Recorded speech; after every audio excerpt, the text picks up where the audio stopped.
Being messy is the only religion that I need. Hey everybody, welcome to my channel. I am Raphael and I am here to review season 4, episode 5 of The Real Housewives Who Look Cheap of Salt Lake City. So we start the episode off with Meredith and her husband Zeph going out to eat. She's giving him a recap of everything that happened in Palm Springs, from Lisa losing her expensive ring, Monica crying about her being poor, Mary going to McDonald's, and Angie getting into it with Meredith about the rumerzz and the husbands.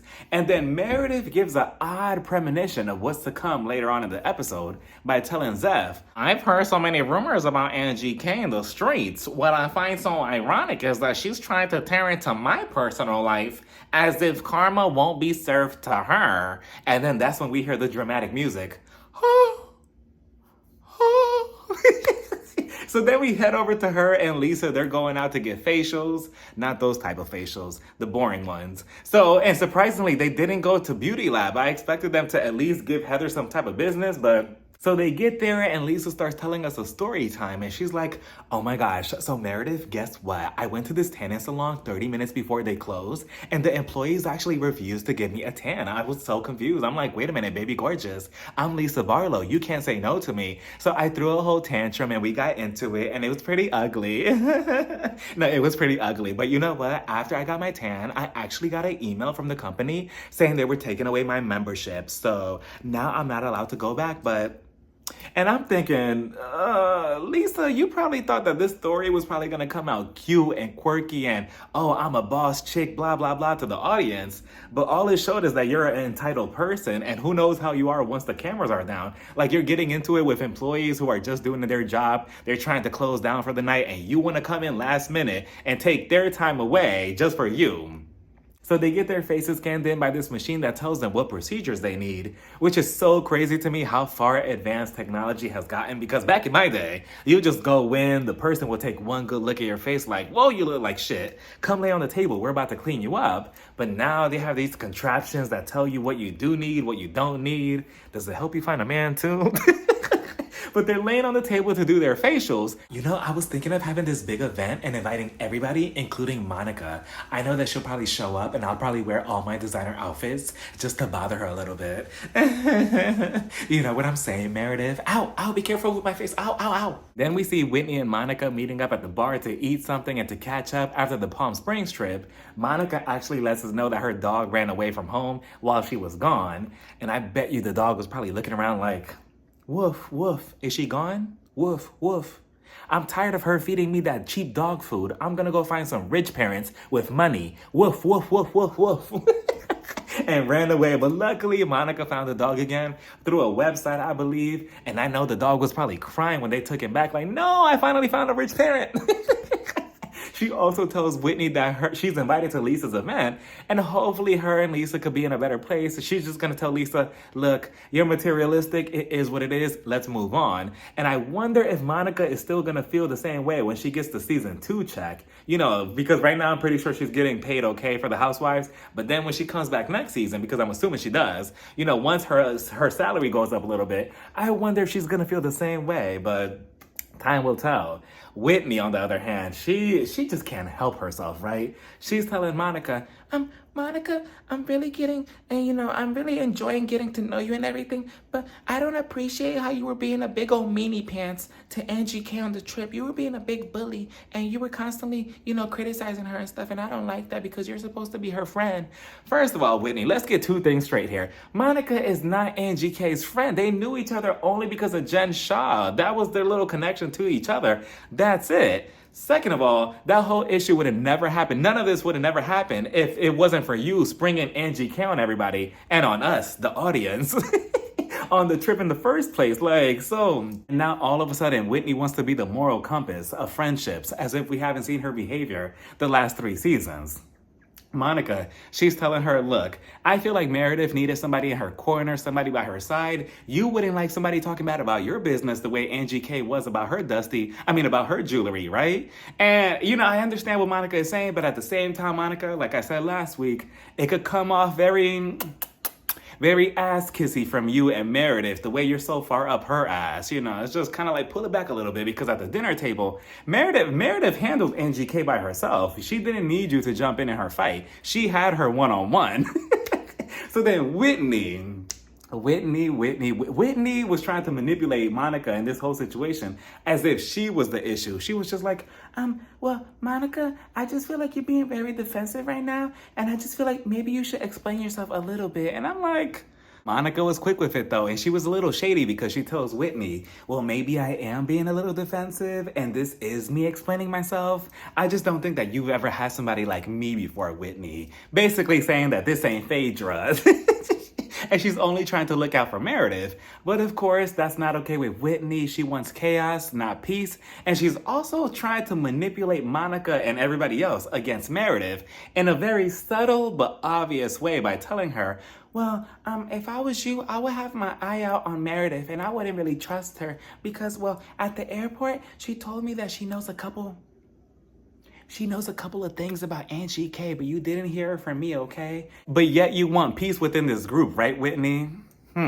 Yet you're telling Monica, Meredith's friend, that she should look out for her and not really trust her. How interesting. I wonder what you learned on your healing journey from last season to this season. Obviously nothing, because look.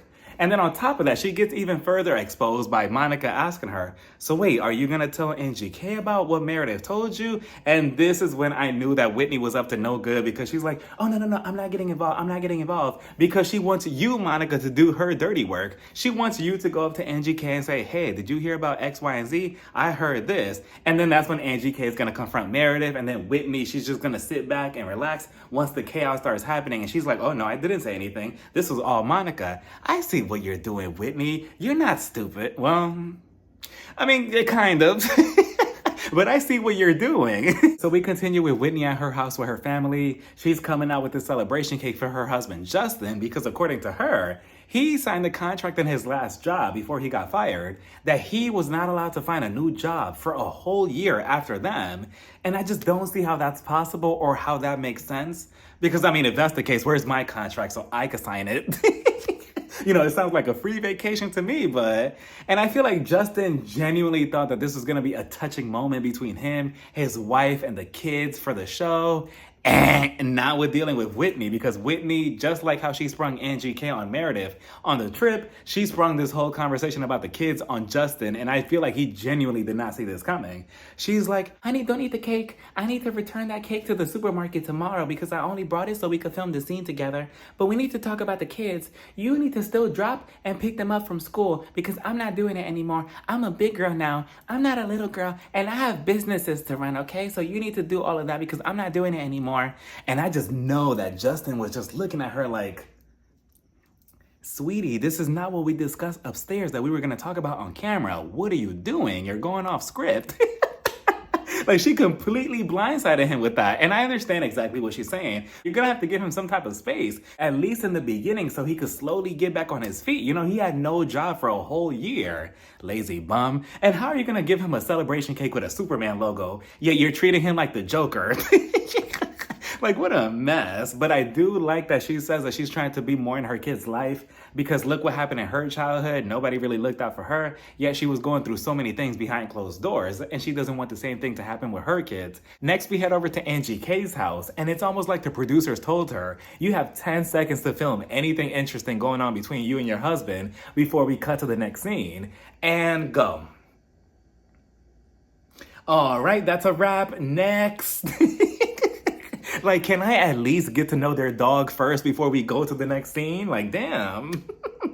But Angie K, she's in her daughter's room with her husband, Sean. They're playing a game, and she gives us a little bit more backstory on their relationship in the confessional by saying, everything changed between my husband and I 12 years ago when we had our daughter because now we only focus on her and her only, and we don't focus on each other, nor do we have any type of intimacy time between each other. And I mean, I could kind of understand that, Angie K. Maybe if your daughter was 1 or 2 or 3 years old, old, but she is 12 years old now. So you would think that you and your husband would have had this conversation years ago to talk about needing alone time, away time, maybe going a getaway trip to France. Well, maybe not France because they have bed bugs allegedly. So don't go there, go somewhere else romantic. You know, I'm pretty sure that you have the money, look at the house, to get a babysitter, to get Whitney. I'm pretty sure she'll do it. You know, get Whitney to come on over to babysit for a couple of days, for a couple of weeks or whatever, you know, while you and your husband rekindle some type of flame between each other.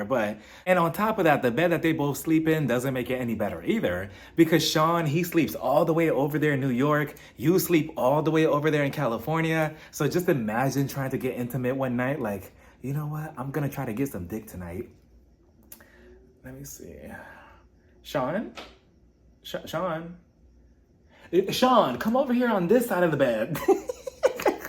Like, that's not cute. And then if you decide to roll over to his side, it takes like 30 minutes to get over there. By the time you get over there, you're tired, you're out of breath. You're like, never mind, I'll try again in the morning. Like, come on now. Like, instead of this huge bed, you should trade it in for like a queen size mattress and see what happens with that. On top of that, this whole having your daughter and dog sleep in the same bed every single night thing, that's a bit odd. So you should also have boundaries with that situation as well. But, you know, and on top of that, I mean, have you seen Sean's arms? I mean, you know, let me help you. Take off your shoes. Untie your shoestrings. Take off your cufflinks. What do you want to eat, boo? Let me feed you. I wish the fuck I would. Let me get my self-respect again. But yeah, Angie and Sean, all both of you need is some communication between both of each other and some time away. Heather takes both her daughters out for a ski day together, and it was actually really cute to see her spending quality time with them until they sat down to drink some hot coffee, because they're like, oh, it's too hot, it's too hot. We need some ice in it to cool it down. So instead of Heather going inside and asking if they have ice, what does she do instead? She goes to pick up a random piece of snow off the ground that somebody probably pissed on or probably stepped their muddy boots all over it. She picks it up and then she dips it in the coffee like, ooh, that should make it a little bit chillier. Like, no, that should make it a little nastier. Like, what are you doing? Now you're drinking coffee with mud, worms, bugs, infections, just a whole mess. But she wants to talk about what's going on with them at school because now they're getting bullied over the book that she wrote, Bad Mormon, and the backlash that Heather got when she first wrote the book is now trickling over to her daughters, and they're getting the backlash at school, and they're being bullied and basically assaulted by their classmates. They're being called names, they're being pushed around, and it's just, this is why I keep saying it's kind of like a cult-like mentality. Just because Heather left the church and wrote about her experience and everything that she felt about it, her personally in her book, now the whole church is upset, everybody who's a part of the church is upset, and now they want to take it out on her daughters to try to get to her. Like, just so unnecessary. And what was so funny though, that Heather, well, not funny, but Heather, she starts crying and getting all choked up like, I just don't like what this book is doing to both of you. It's not fair. I wrote the book, you know? But I was actually thinking of writing a second book. Like, Heather, you do not need a second book at all. You do not need any more issues. You have enough with this first one. You need to be thinking about a solution right now for your daughters. And if anything, that's the solution right there. You need to give your daughters a hardcover copy of your book so they could take to school with them. Not so they could read it, but just in case if anybody wants to bully them, they could take it out their backpack and start slapping bitches in the face with it in the name of Mormonism. We finally get to Lisa's party that she's throwing for herself to celebrate herself. And for a second, I thought she had on a denim thong, but it's just the way the outfit looked. It gave the illusion, so I thought it was still cute though. And she's walking around making sure that everything is good. She already has a lot of guests at this party, right? And she has this giant ice sculpture with her logo, Vida Tequila, on it that you could take a shot out of. And the cast, they start coming in. We have Whitney, Meredith, Cyclops, aka NGK. Meredith had my favorite look though. I love the white cape with the white everything. Her and NGK both look like superheroes to me. NGK, she's standing by the bar, right? Meredith, she's making her way over to get a drink. And for some reason, she feels that she can't avoid her. And I don't know why. If I was her, I would have been like, skirt. Anyway, can I get a tequila shot? But she doesn't avoid her. She actually speaks to her. And she's like, hi, Angie. How are you? How's everything? NGK, she looks at her and she's like, hi, Meredith. Everything is okay. I'm gonna go enjoy the party with my real friends over there, okay? So I'll see you later. So they avoid each other for the rest of the party for now. Lisa wants to make a toast to herself, and she's like, okay, everybody, we're all gonna toast to me, the one and only Lisa Barlow. So I just wanna say that it's not my fault that I'm so rich and I'm so popular and people are less fortunate than me. Cheers, cheers. Everybody have a good time, okay? Have a good time. Party. Angie K and Heather, they're also getting along, surprisingly. They're having a fun time together. For now, right? They're popping bottles. And then we see Monica. She's getting herself a plate of food. I believe it was a crepe or crepe, however you pronounce it. And Lisa, she sees her, so she makes her way over and she's like, hi, baby gorgeous. Hi, Monica. So do you remember on our trip, you said that I was materialistic and all I was labels and that I was a piece of shit in Portuguese. So I was wondering, can you take that back? Because I'm not really like that. I'm actually a very hardworking woman and I work for everything that I have, including my designer clothing. Monica, she's like, okay, yeah, that's nice that you say all that you're hardworking, but so am I. I'm also a hardworking person and I wear Steve Madden, Target, Zara. So does everybody else here. What does that matter? And I feel like Lisa's issue is that she doesn't want to come off as somebody who, if you take away her designer outfits, she's nothing of a person. She's just shallow. So Monica, she's like, well, you did tell me the other day that you'd rather be anywhere else on a jet plane with Snoop Dogg. And I'm like, Snoop Dogg? And Lisa Barlow? Like, I cannot say that because Lisa, she'll be talking about herself nonstop and Snoop Dogg will probably be looking at her like, hey, can somebody get her out the room?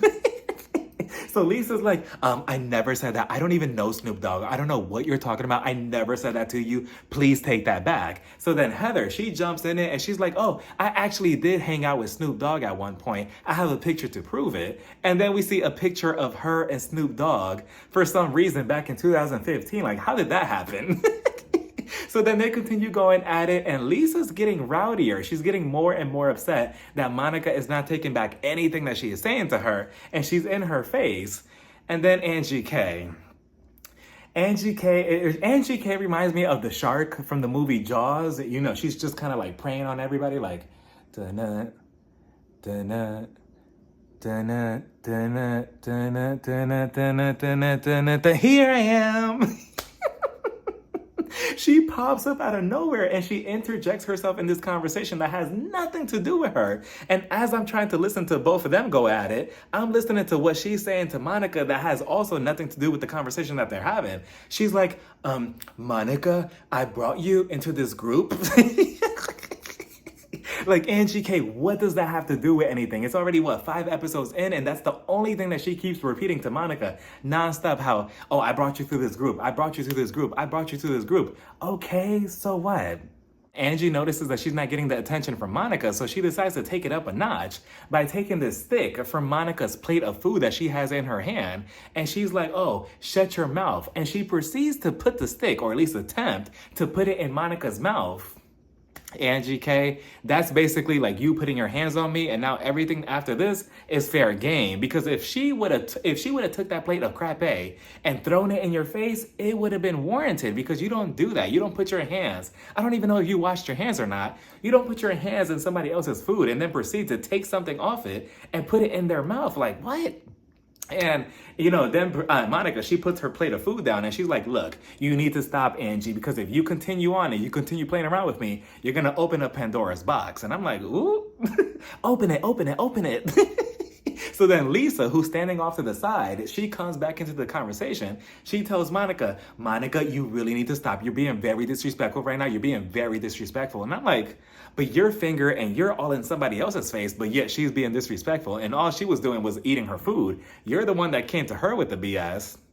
Monica, she's no punk though, because she gets right back in her face and she's like, you need to get your finger out of my face. You need to get your finger out of my face. She gave you like 2-3 warnings, Lisa. And what does Lisa do? No, I'm not taking my finger out of my face. I'll put my finger wherever I feel like it. And I'm like, ooh. Like, Lisa, I know this party doesn't have you feeling like this. You're feeling all bold all of a sudden. Monica, she gets closer and she puts both her hands in Lisa's face. And she's like, you need to get your finger out of my face, out of my face, out of my face. For a second, I thought she was doing the Macarena. Hey, Macarena, all right. So as they're arguing and screaming at each other, of course, the one and only Mary Cosby, she walks in at the perfect timing, right? She's listening to them and she's like, oh, Lord have mercy. She's like, I walk in and they're already fighting about nothing. She's like, I'm overdressed. And Mary, I love the outfit that she had on. I thought it was such a badass outfit. It kind of reminded me of a waffle. So eventually, Lisa and Monica decide to sit down and talk out their issues. And surprisingly, they came to an agreement like, okay, everything is good between us. Yeah, I called you names. Yeah, I said this about you. It is what it is. Fine, we'll just accept it. And that's that. They get up and they hug like it was nothing. I'm like, but both of you were just in each other's faces. And I know that Whitney was standing to the side like, they were supposed to hate each other. What happened? And speaking of Whitney, right? Whitney, she's standing off to the side with Angie K. I believe her, Lisa, and Angie, they start dancing around. Mary, she's sitting around, right? She's observing them and she's like, ugh, Whitney, you know, she looks so cheap. And speaking of Monica, she decides to come on over to Mary. They're talking, and of course, Mary, she starts criticizing her for everything that she's eating. She's like, ooh, you know, you're a very pretty girl, but you're really gonna be eating all of that? And I'm like, Mary, like, you were just ordering a fish sandwich with nuggets and french fries not too long ago. Now you wanna criticize somebody else for their food? And then Heather, who's sitting right behind her, Mary, she turns around and she's like, you know, I really don't like that necklace that you're wearing with that outfit that you have going on. And I'm not sure if Heather already knew that Mary was going to criticize her over the outfit or whatever, because Heather, all of a sudden, she came out with this long monologue like, oh no, Mary, the necklace goes with this jacket because this jacket is very ancient. It comes from 1962 and my grandmother used to wear it and she wore it to sleep and in the shower. And this necklace is made of gold that I found underneath the snow 3 years ago. And I'm like, okay, Heather, that's very specific. Like, it was never that serious. And I do agree with Mary, though. The necklace did not go with the outfit. Everything else looked fine, though. But we also see in a flashback that Monica had told Mary, I really like you. I really want us to be friends. I really, really do like you a lot. And Mary had told her to her face, I really don't care. Like, Mary... So then Whitney, she's like, okay, it's go time. Monica, come over here for a second. Let's go talk together privately. So she takes her over. She's like, Monica, so did you tell Angie about those rumors that you heard? I mean, I don't know what rumors you're talking about, but yeah, did you tell her about anything? And I'm like, Whitney, because we all know, at least I know, I feel like Whitney knows about these rumors. It's just she wants to put the battery in Monica's back so she could open up her mouth so that way she could take the fall for it. That way Whitney could have her hands clean like, what? I never said anything. I never knew about these rumors. This was all on her. She knows exactly what she's doing. And Monica, unfortunately, she took the bait because she's like, well, the rumors are that supposedly Angie K's husband, Sean, he fucks other men behind her back. And of course it is. Of course that's the rumors, you know, because that's all we do on the Real Housewives now. You know, accuse somebody's spouse of sleeping with the same gender and try to weaponize it or try to use it as a, oh, this is shocking or whatever. And it's just so annoying. You know, we always see this on the Real Housewives every other season. And it's just like, can we come up with something else? Andy slightly talked about it on Watch What Happens Live, but he's a hypocrite though, because he picks and chooses what he gets upset about. But he was upset and he told Angie K because he had her as a guest last night. And he says that he doesn't like this trope of accusing somebody of sleeping with the same gender like this and this whole thing being a conversation on the Real Housewives. But yet you never put a stop to it or you never say anything about it. So, you know, and then Angie K's husband, he was also in the crowd and he addressed this and he says that it's not about, you know, being a gay or straight thing. It's about him being accused of sleeping with anybody behind her back and infidelity, and none of it is true, or at least that's what he was alleging to. I'm not sure, but regardless, you know, Whitney was going for her Oscar because she was just like, no, don't do this to me. No, I refuse. No, I refuse to listen to that. No, I don't believe in that. And I'm like, Whitney, who are you fooling with this? Like, what in the Lifetime movie? Like, Whitney knows damn well that she knew about what Monica was about to say. It's just that she didn't want it coming out of her mouth. She wanted somebody else to put it out there. So then they bring Angie K over and she's looking at them like, what is going on with both of your faces? Are you trying to tell me something? What's going on, Monica? Eventually, they finally tell her, but Whitney has her own narrative, her own spin to this whole rumor situation. She's like, oh yeah, Meredith, she's been spreading this to everybody. She told everybody that your husband has a bunch of boyfriends and that you need to respect her or else she's gonna tell everybody and expose your husband. And I'm like, when did she say that? Like Whitney wants to talk about peace and tranquility and, oh, I want all of us to get along, yet you want to do this. All right, and what's her name? Angie K. She's like, what? She said what about my husband? Hold on. That means I finally have a storyline on this show and I'm finally gonna earn my snowflake?